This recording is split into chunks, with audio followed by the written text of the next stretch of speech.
एक शांत और छोटे से गांव रूपनगर में दो बहनें रहती थीं। अनीता बड़ी बहन, तेज और समझदार।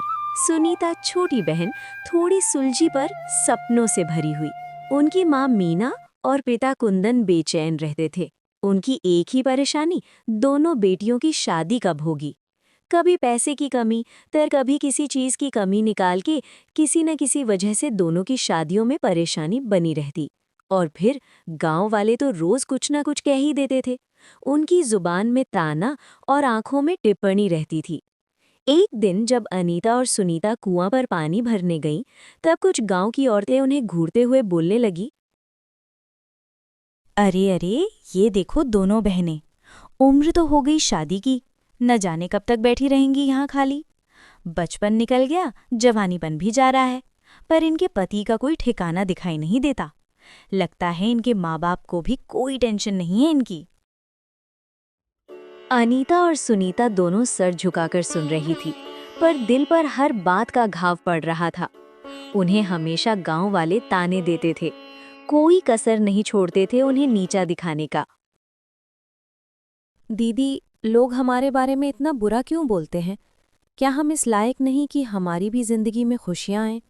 शादी होना ना होना हमारे हाथ में तो है नहीं, फिर ये लोग इस चीज को समझते क्यों नहीं हैं? सुनीता, इनके बारे में मत सोच इतना।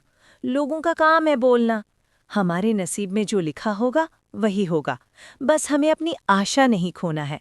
और भगवान सबकी जोड़ी बनाता है, हमारी भी बनाया ही होगा, चाहे जैसा भी बना हो। सुबह की तानों वाली बात सुनीता जाकर अपने माँ को बताती है। फिर बात सुनकर मीना कुछ उदास सी हो जाती है। रात में रोटी खाते वक्त माँ के आंसू थाली में गिर पड़े।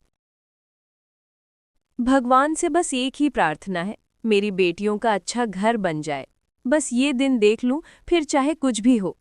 न जाने इनके हाथ कब पीले होंगे। मेरी तो जान निकलती है जब गांव वाले इन्हें ताना देते हैं। लोग क्या क्या कहते हैं, पर हम क्या करें मीना। हम गरीब हैं। दुनिया गरीब की बेटियों की कदर कब करती है। और उनको जो बोलना है बोलने दे।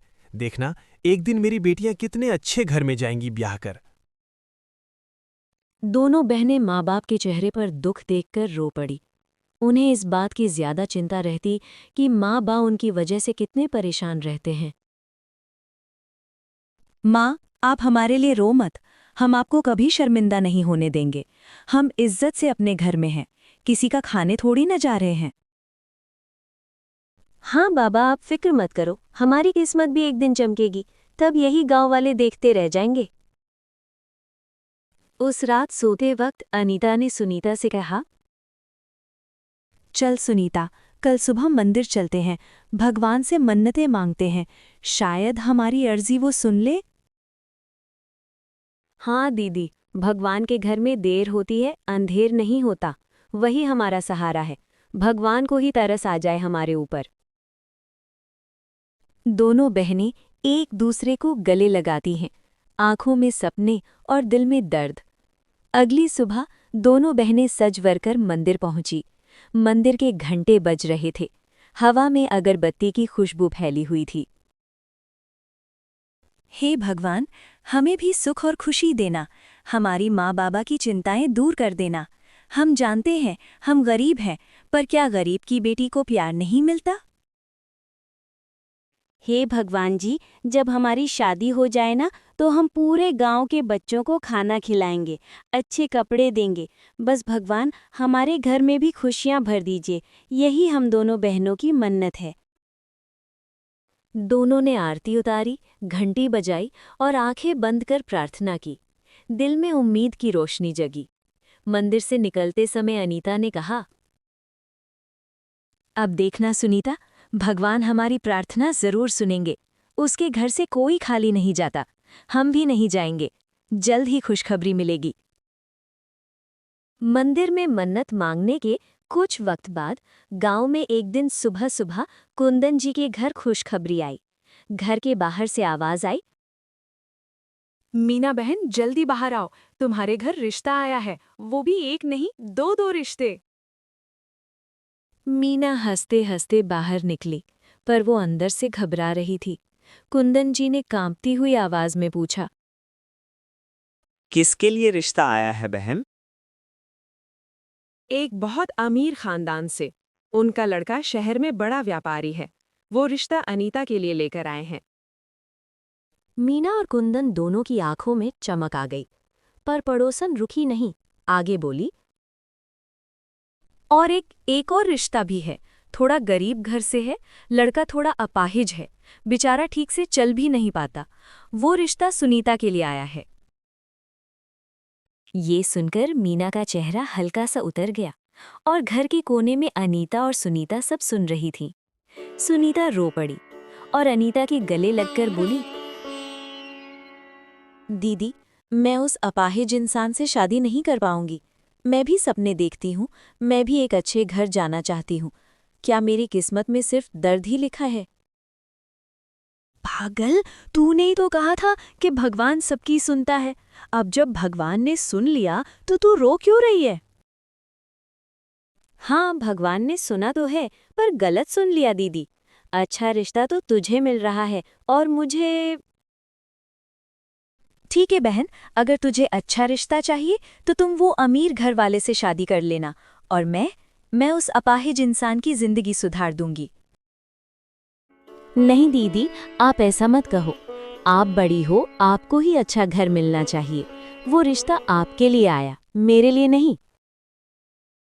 अनीता मुस्कुराई, पर वो मुस्कुराहट उसके दर्द को छुपा रही थी। मेरे लिए सबसे बड़ा सुख ये है कि तू खुश रहे। मैं हर दर्द सह लूंगी, बस तू मुस्कुराती रहे। आखिर तू मेरी छोटी बहन है, तू तो मेरी जान है पगली। तेरी खुशी में ही मेरी खुशी है। मीना आंखों में आंसू लेकर बाहर से आई और दोनों बेटियों को गले लगाया। मेरे बच्चियां, किस्मत का खेल बड़ा अजीब होता है। लोग क्या कहेंगे उससे बड़ा है कि हम एक दूसरे के लिए क्या करते हैं। उस रात मीना को नींद नहीं आई। वो रात भर सोचती रही। गांव वाले अनीता को ताना मारते थे कि शादी नहीं हो रही। अगर सच पता चला कि अनीता अपाहिज लड़के से शादी कर रही है तो फिर से लोग उंगली उठाएंगे। इसलिए सुबह उनकी माँ ने फैसला कर लिया कि वो लड़के वालों को कह देती है कि सुनीता बड़ी है और अनीता छोटी, ताकि सुनीता को अमीर घर मिल जाए और अनीता चुपचाप अपना दर्द जी ले। अगले दिन फिर गांव वालों का तमाशा शुरू हुआ। कुएं पर पानी भरने गईं दोनों बहनें। वहां वही औरतें फेरा कर खड़ी हो गईं। अरे वाह, सुनीता को मिला अमीर खानदान का दूल्हा और अनीता, उसे तो अपाहिज पति मिलेगा। देखो तो कैसा नसीब है। हमें तो लगता था बड़ी बहन को अच्छा घर मिलेगा, पर यहाँ तो सब उल्टा ही हो गया। इसे तो अपाहिज आदमी मिल गया। एक तो मिल नहीं रहा था और मिला तो ऐसा। सुनीता सर झुकाकर चुप रही, पर अनीता आंखों में आंसू लेकर सोचती रही। शादी नहीं होती थी तब भी ताना, और अब होती है तब भी ताना। लोग बदलने वाले थोड़ी ना है। दोनों चुपचाप घर आईं। सुनीता खुश थी, पर अनीता के दिल में तूफान समझ रहा था। रात को अनीता अकेली रोती हुई बैठी थी। माँ आई और प्यार से पूछा, अनीता बेटा तू चुप क्यों है? क्या तुझे ये रिश्ता पसंद नहीं? तू मुझे बता। अगर तुझे नहीं पसंद तो हम तेरा रिश्ता वहां बिल्कुल नहीं करेंगे। मुझे रिश्ता पसंद नहीं होता तो क्या मैं आपसे झूठ बोलती? पर माँ, गांव वाले जो बोल रहे थे थोड़ा बुरा लगा, पर कोई बात नहीं, मैं संभाल लूंगी। मेरी शेरनी बेटी, तू सब बर्दाश्त कर लेगी, पर याद रख, जिससे तू अपना पति बनाएगी वही तेरे नसीब का राजा होगा और एक दिन तुझे दुनिया की सारी खुशियां देगा। अनीता धीरे से मुस्कुराई, पर उसकी मुस्कान में आंसू की चमक थी। समय बीता, गांव में दोबारा से ढोल बजा, शहनाई और खुशियों की गूंज होने लगी। अनीता और सुनीता दोनों की शादी एक ही दिन तय हो गई। कुंदन जी के घर में रंगोली बन रही थी, मेहंदी लग रही थी, पर अनीता का दिल शांत नहीं था। उसकी आंखों में डर और उदासी छुपी थी। मंडप सज चुका था। शहनाई की आवाज से पूरा गांव जग उठा था। अमीर घर वाले बारात लेकर आए। उनका शानो शौकत देखकर गांव वाले वाह वाह करने लगे। देखो तो जरा कैसा राजकुमार मिला है सुनीता को, और अनीता बेचारी अपाहिज पति मिल रहा है। देखो तो कर्मों का कैसा खेल है ये। बेचारी को कभी सुख मिल ही नहीं पाएगा लगता है। अनीता ने ये सब सुना पर चुप रही। उसकी माँ ने उसका हाथ दबाया। चुप हो जा मेरी गुड़िया। लोग तो तब भी बोलते थे जब शादी नहीं होती थी, आज भी बोल रहे हैं। यहाँ लोगों का काम ही है बोलना। मैं कहती हूँ तू एक दिन अपने घर में राज करेगी। भगवान ने चाहा तो देख लेना, तुम्हारी जिंदगी में खुशियाँ ही खुशियाँ होंगी। शादी के बाद जब विदाई का समय आया, अनीता माँ के गले लगकर फूट फूट कर रो पड़ी। मैं अकेले कैसे जीऊंगी माँ? आपके बिना इस नए जीवन में मुझे डर लग रहा है माँ। नई जिंदगी में डरना नहीं, हिम्मत से काम लेना। और याद रख, सच्चा प्यार नजर से नहीं, दिल से होता है। मोहन, अनीता का होने वाला पति, जो अपने अपाहिज हुए पैरों के साथ चुपचाप बैठा था, उसने अनीता की तरफ आहिस्ता से देखा और धीरे से बोला, मैं भले ही चल नहीं सकता अनीता, पर तेरे लिए, तेरी हर मुस्कुराहट के लिए मैं दुनिया से लड़ जाऊंगा। अनीता की आंखों में हल्की सी चमक आई, पर दर्द भी था। सुनीता बड़े महल जैसे घर में गई। उसके ससुराल वाले उसे इज्जत से बुला रहे थे। बहुत सुंदर हो तुम, हमारे घर की लक्ष्मी बनकर आई हो बेटा। अब ये घर तुम्हारा भी है, यहाँ आराम से रहना, और हम सब अब तुम्हारे हैं। पर अनीता अपने पति मोहन के छोटे से झोंपड़े में पहुंची। झोंपड़ी के फटे हुए पर्दे, मिट्टी का चूल्हा और बहुत कम सामान, और ऊपर से मोहन का कोई था भी नहीं अब। जो भी थी अनीता ही थी। मोहन घबराते हुए बोला, घर छोटा है अनीता, अगर तुम चाहो तो तुम चले जाओ वापस। मेरे कहने का मतलब, तुम अपनी मायके में भी रह सकती हो और यहाँ भी कभी कभी आ सकती हो। अनीता ने तुरंत रुकी हुई आंसू पोंछ के कहा, ऐसा कभी मत बोलिएगा जी, यही मेरा घर है और आप मेरे पति। मेरी किस्मत में जो लिखा था मैं उसे पूरे गौरव के साथ स्वीकारती हूँ। अब जो भी, यही मेरा भाग्य है। मोहन की आंखों में प्यार भर गया। एक रात सुनीता को मंदिर में मांगी हुई मन्नत याद आई। उसने तुरंत गांव के बच्चों को बुलाया और उन्हें खाना खिलाया, नए कपड़े दिए। देखो बच्चों, जो तुम्हारा मन करे खाओ और नया कपड़े ले लो। ये सब भगवान के दिए हुए वरदान है तुम लोगों के लिए। समय बीता और सुनीता के यहाँ एक बेटा हुआ। उसकी मन्नत पूरी होते ही। पर अनीता ने भी अपनी मन्नत याद रखी थी, मगर उसके घर में सिर्फ 2 सूखी रोटियां होती थीं, पैसे बिल्कुल नहीं। फिर भी वो दिल में सोचती, भगवान, मैं पैसे का इंतजाम करूंगी और अपने वादे को पूरा करूंगी। मुझे मेरी मन्नत याद है। वो अपनी बहन से थोड़े पैसे उधार लेने का सोचती है। अगले ही दिन अनीता सुनीता के महल आई थोड़ा पैसे उधार लेने। कैसी हो बहन, सब ठीक है ना? और लल्ला कहाँ है? दिख नहीं रहा मुझे। दो ना, मैं भी तो देखूं कैसा है मेरा बेटा। अपने हाथ में लूं, उसको जरा प्यार करूं। ठीक हूँ दीदी, लल्ला अंदर सो रहा है। उसे ज्यादा किसी के हाथों में नहीं देती मैं। वैसे भी आपके हाथ गंदे हैं, उसे इन्फेक्शन हो जाएगा। बहुत छोटा है अभी वो, और तुम्हें बच्चे उठाने की आदत भी नहीं है। और बताओ, क्यों आई हो तुम यहाँ? अनीता सुनीता की बातें सुनते ही दुखी हो जाती है, पर उतना ध्यान नहीं देती उसकी बातों में। ये सोचकर कि अभी अभी माँ बनी है, चिड़चिड़ापन आ गया होगा थोड़ा। बस तुझसे मिलने आई थी बहन, और लल्ला को देखने। और एक छोटा सा काम और था। बहन, थोड़ा सा सहारा चाहिए मुझे। मैं अपनी मन्नत पूरी करना चाहती हूँ। अगर थोड़ा पैसे मिल जाए तो। पैसे? तुम मेरे पास पैसे लेने आई हो और नाम मुझसे और लल्ला से मिलने का लगा रही हो? यही बात ही तो पहले बोलनी थी। मेरा घर कोई दान देने का केंद्र है क्या? बहन, दान नहीं, बस उधार मांग रही हूँ, फिर वापस कर दूंगी मैं तुम्हें। इस चीज की टेंशन ना लो, तुम्हें तुम्हारे पैसे मिल जाएंगे। और तुम हमें वापस कब दोगी? कौन देगा तुम्हें पैसे? तुम्हारा वो अपाहिज पति तुम्हारे पास कमाने को है ही क्या? जाओ घर जाओ, बेहतर होगा। अनीता की आंखें भर आई। उसे क्या पता था कि सुनीता के बड़े भर आते ही तेवर बदल जाएंगे, वो उसके साथ ऐसा व्यवहार करेगी। वो चुपचाप लौट पड़ी। रास्ते में चलती हुई अपने आप से बोल रही थी, मैंने ही इसकी खुशी के लिए अपना सपना तोड़ दिया और आज ये मुझे नीचा दिखा रही है। कोई बात नहीं, छोटी है, मुझसे थोड़ी नासमझ है, एक दिन खुद समझ जाएगी। रात को अनीता ने मोहन को कुछ नहीं बताया, पर मोहन को समझ आ गया कि उसकी पत्नी को किसी चीज की चिंता खाई जा रही है। क्या हुआ अनीता, इतनी उदास क्या हो? कुछ नहीं जी, बस सुनीता के घर गई थी उसके बेटे को देखने। मेरे पास कुछ देने को नहीं था, थोड़ा बुरा लगा, बस ऐसे ही उसे देखकर आ गई। वो मेरी बहन है, वो मुझे कुछ नहीं कहेगी, पर मुझे बुरा लग रहा था। कोई बात नहीं, एक दिन हमारे पास भी सब होगा, तब तुम उसे दुनिया की हर वो चीज देना जो तुम्हें देना हो। अनीता के चेहरे पर हल्की मुस्कान आ जाती है।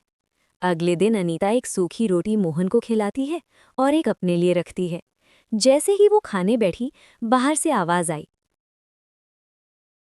कोई है, कुछ खाने को दे दो, खाना मिल जाए तो तुम्हारा भला हो जाए, बहुत भूखा हूं। अनीता तुरंत भागकर बाहर आई। आओ बाबा, अंदर आओ, बैठो, मैं आपके लिए खाना लाती हूँ। पर बाबा, हमारे पास बस एक रोटी है, पर आप यही खा लीजिए।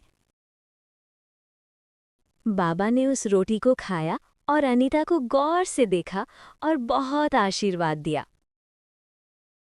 बेटी, तेरा दिल शीशा की तरह साफ है।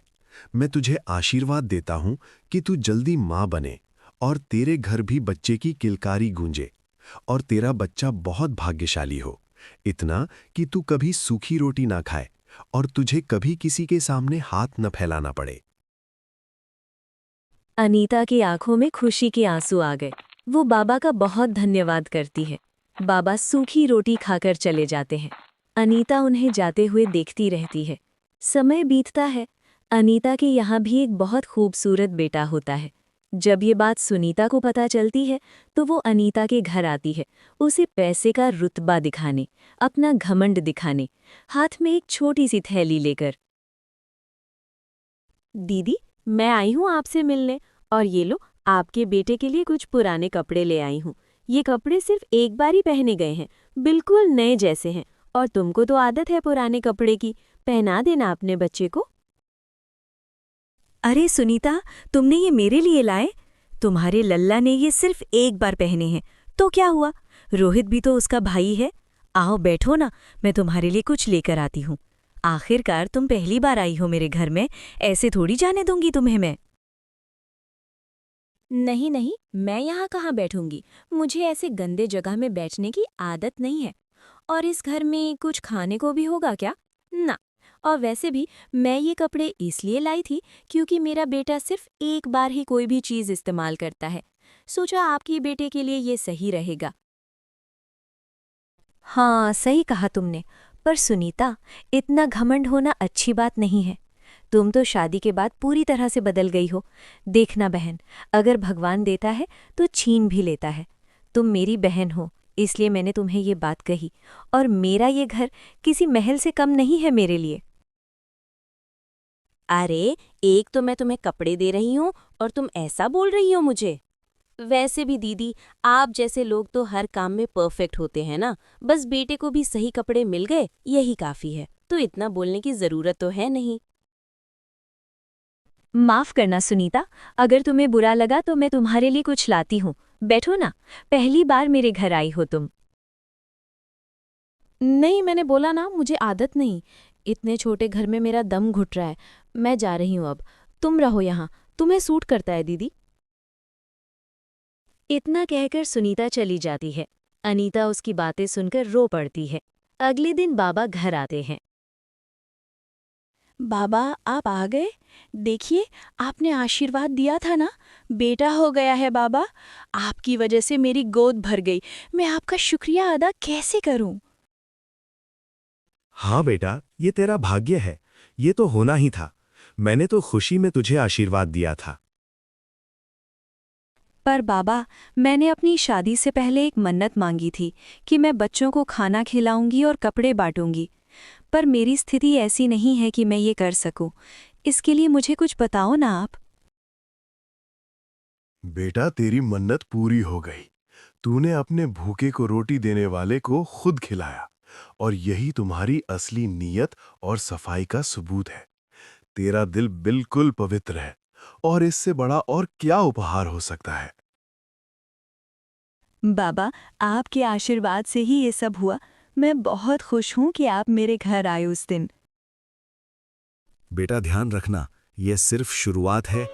तुम्हारा बेटा भी हमेशा ईमानदारी और मेहनत से बढ़ेगा, और मेरा आशीर्वाद है कि भगवान एक दिन तुम्हें बहुत धन संपत्ति दे। हाँ बाबा, मैं उसे अच्छा संस्कार दूंगी, जैसे आपने हमेशा हमें दिखाया। बेटा, याद रखना, सच्चाई और ईमानदारी हमेशा जीतती है। ये तुम्हारे परिवार के लिए हमेशा साथ रहेगी। इतना कहकर बाबा चले गए। दिन बीतते गए। अब रोहित 10 साल का हो गया है। एक दिन वो दोस्तों के साथ खेल रहा था, तभी उसे वही बाबा दिखे। बाबा ने उसे कहा, बेटा रोहित, आओ मेरे साथ बैठो, थोड़ी बातें करनी है। और ये देखो, मैं तुम्हारे लिए क्या लेकर आया हूं। फल तुम्हारे लिए है। नहीं बाबा, मेरी माँ मना करती है कि मैं किसी से चीजें ना लूं। बेटा, ये फल तुम्हारे लिए है मेरी तरफ से। तुम्हारी माँ के आशीर्वाद के साथ ही मैं ये दे रहा हूं। खाना ले लो, कुछ गलत नहीं होगा, और तुम्हारे पिताजी को भी खिला देना। ठीक है बाबा, आप इतनी बार कह रहे हैं तो मैं ले लेता हूँ। रोहित फल लेकर घर जाता है। जब माँ काम पर गांव गई होती है, रोहित अपने पिता मोहन को फल देता है। जैसे ही उसके पिता वो फल खाते हैं, उनके हाथ पैर ठीक हो जाते हैं और वो खड़ा हो जाता है। बेटा, ये फल खाया और मेरे हाथ पैर ठीक हो गए। देखो, अब मैं खड़ा हो सकता हूँ। तेरी माँ मुझे ऐसे देखेगी तो कितनी खुश हो जाएगी। हाँ पापा, बाबा का आशीर्वाद सच में काम कर गया। बेटा, ये तो तुम्हारी ईमानदारी और सच्चाई का फल है।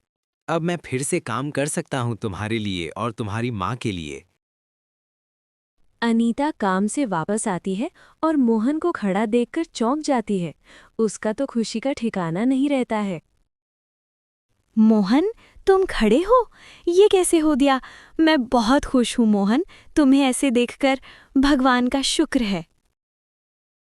हाँ अनीता, ये सब वो बाबा की वजह से हुआ है। रोहित ने बताया, उसे बाबा मिले थे और उन्होंने ही उसे वो फल दिया था जिसे खाकर मैं ठीक हो गया। अगले दिन सुबह का समय था। मोहन घर के बाहर काम कर रहा था। वो दिन रात मेहनत करता, कभी गांव के साहूकार के यहाँ गाड़ी चलाता, तो कभी गोदाम में काम करता, तो कहीं दिहाड़ी मजदूरी का। मोहन, तुम इतनी मेहनत क्यों कर रहे हो? क्या इतना काम करना जरूरी है? तुम अभी अभी ठीक हुए हो मोहन, इतनी मेहनत मत करो। और हमारी जरूरतें तो पूरी हो गई हैं, अब आराम भी करो। अनीता, मैं आराम तभी करूंगा जब तुम्हारा और अपने लल्ला का भविष्य सुरक्षित हो। मैं चाहता हूं कि तुम्हें और हमारे बच्चे को बड़ा और सुंदर घर मिले। मैं मेहनत करूंगा, कोई कसर नहीं छोड़ूंगा। लेकिन मोहन, अब तो हम ठीक से रह रहे हैं। तुम्हारे बिना भी घर चलता है। तुम्हारी इतनी मेहनत क्यों? अनीता, ये सिर्फ हमारी जरूरतों के लिए नहीं है। मैं चाहता हूँ कि रोहित को हर सुविधा मिले, हर खुशी मिले, उसे अच्छा स्कूल मिले, अच्छे कपड़े मिले। मैं उसके भविष्य के लिए काम कर रहा हूँ और ये मेहनत मुझे खुशी देती है। तुम्हारी मेहनत और ईमानदारी ने हमें इतना बड़ा बना दिया। सच में आदमी का इरादा और दिल साफ हो तो भगवान भी मदद करता है। तुम इतनी मेहनत से थक जाते होगे ना मोहन? अभी अभी काम में जा रहे हो तो?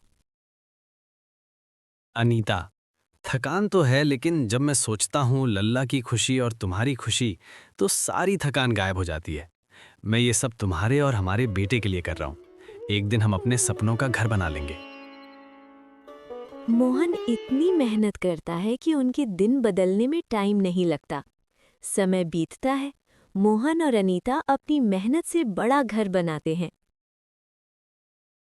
देखो अनीता, ये हमारा घर है। हमने मेहनत की, हमने ईमानदारी और प्यार से सब कुछ बनाया। अब हमारा परिवार सुरक्षित है, रोहित खुश है और तुम्हारी खुशी मेरे लिए सबसे बड़ी है। हाँ मोहन, ये सब तुम्हारी मेहनत की वजह से हुआ है, नहीं तो ये होना मुश्किल था। माँ ने सच कहा था कि मैं राज करूंगी।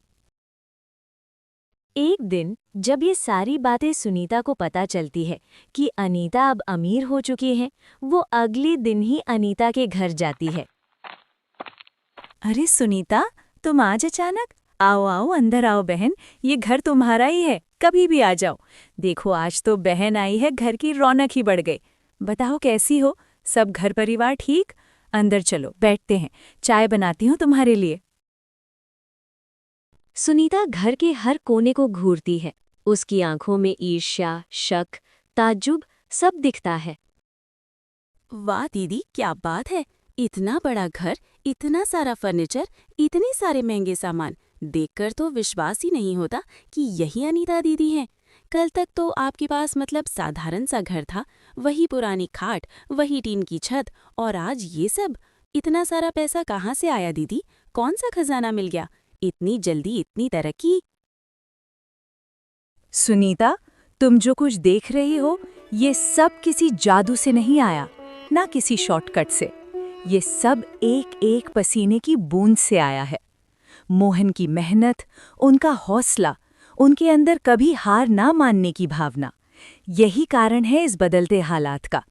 जब वो चल भी नहीं पाते थे, जब हमारा घर चलाना भी मुश्किल था, तब भी उन्होंने हार नहीं मानी, और भगवान ने भी हमारी नीयत की कद्र की। नीतियों और मेहनत के ये बड़े बड़े डायलॉग मुझे मत सुनाओ दीदी। दुनिया इतनी आसान नहीं है कि एकदम अमीर बना दे। इतने कम समय में इतनी बड़ी उन्नति सीधा सपाट तो नहीं लगते। लोग जिंदगी भर मेहनत करते हैं, फिर भी इतना नहीं पा पाते जितना आपने पा लिया। तो या तो आप बहुत चालाक हो या किस्मत ने आपको कुछ ज्यादा ही दे दिया। अनीता ये सुनकर थोड़ा गंभीर हो जाती है, फिर भी उसकी आवाज में प्यार कम नहीं होता। तुम बस इस चमकते घर को देख रही हो, पर इसके पीछे छुपे संघर्ष को नहीं देख रही। जब मेरे पति के पैर काम नहीं करते थे, जब मैं दूसरों के घरों में काम करती थी, जब हमारे पास खाने को भी मुश्किल से होता था, तब तुम कहाँ थी? कभी हाल पूछने भी नहीं आई। उल्टा तुमने ताने दिए, नीचा दिखाया। पर हम दोनों ने किसी को दोष नहीं दिया, किस्मत को नहीं कोसा, बस मेहनत और ईमानदारी से चलते रहे। और हाँ सुनीता, हमने कभी किसी का हक नहीं छीना, कभी झूठ नहीं बोला, कभी गलत रास्ता नहीं चुना। भगवान ने देर से दिया पर भरपूर दिया। हो सकता है आपने मेहनत की हो, पर दिल में एक बात चुभ रही है दीदी। कहीं ऐसा तो नहीं कि आपको ये सब उस बाबा की वजह से मिला? सुना है वो आए थे और उसके बाद ही सब बदल गया। कहीं ये कोई टोना टोटका या जादू विद्या तो नहीं? बस सुनीता, अब एक शब्द नहीं। अगर भगवान के बंदे से आशीर्वाद मिलना जादू या टोना है, तो हाँ, हमारे घर में जादू हुआ है। अगर भूखे को खाना खिलाना और उसकी दुआ लेना टोना है, तो हाँ, हमने टोना किया है। अगर नियत साफ रखकर मेहनत करने को जादू कहते हैं, तो हाँ, ये जादू हमारी रगों में बहता है। सुनीता, तुम्हारी सबसे बड़ी कमी ये है कि तुम दूसरों की खुशी देखकर खुश नहीं हो पाती। तुम्हें हमेशा जलन होती है। यही जलन तुम्हें पीछे खींच रही है। अपने अंदर झांको और खुद को बदलो, वरना जीवन भर दुख पाओगी और दूसरों को आगे जाते ही देखती रहोगी। ये बात बिजली की तरह सुनीता के दिल में उतरती है। उसकी आंखों से आंसू बहने लगते हैं। दीदी, मैं बुरी नहीं हूँ, पर पता नहीं क्यों जब भी आपको अच्छा मिलता है, मुझे भीतर से ऐसा लगता है जैसे कोई मुझे चुभ रहा हो। मुझसे गलती हुई, मैं जलती रही, ताने मारती रही, आपको नीचा दिखाने की कोशिश करती रही, पर आपने मुझे कभी वापस कुछ नहीं कहा, नफरत नहीं की, बस प्यार और धीरज दिखाया। आप सच में बड़ी हैं दीदी, दिल से बड़ी। मुझे माफ कर दो, प्लीज मुझे अपनी बहन मानकर गले लगा लो। सुनीता बहन होने का मतलब ही है साथ देना, मदद करना, दुआ देना और खुशियों में शामिल होना। हमारी तरक्की को देखकर जलो मत, हमारी मेहनत को देखकर सीखो। तुम भी मेहनत करो, साफ नियत रखो, भगवान तुम्हें भी सब देगा। और याद रखना, किस्मत बदलने में बस एक अच्छे कर्म की देर होती है। आज मैं वादा करती हूँ दीदी, मैं खुद को बदलूंगी, आपके जैसे बनूंगी, अच्छाई सीखूंगी। दूसरे की खुशियों से जलोगे तो अपनी खुशियां खुद खो दोगे, और दूसरे की तरक्की से सीखोगे तो अपनी मंजिल जल्द पालोगे। दोस्तों, कहानी अच्छी लगी हो तो वीडियो को लाइक करें, शेयर करें और चैनल को सब्सक्राइब करना न भूलें दोस्तों।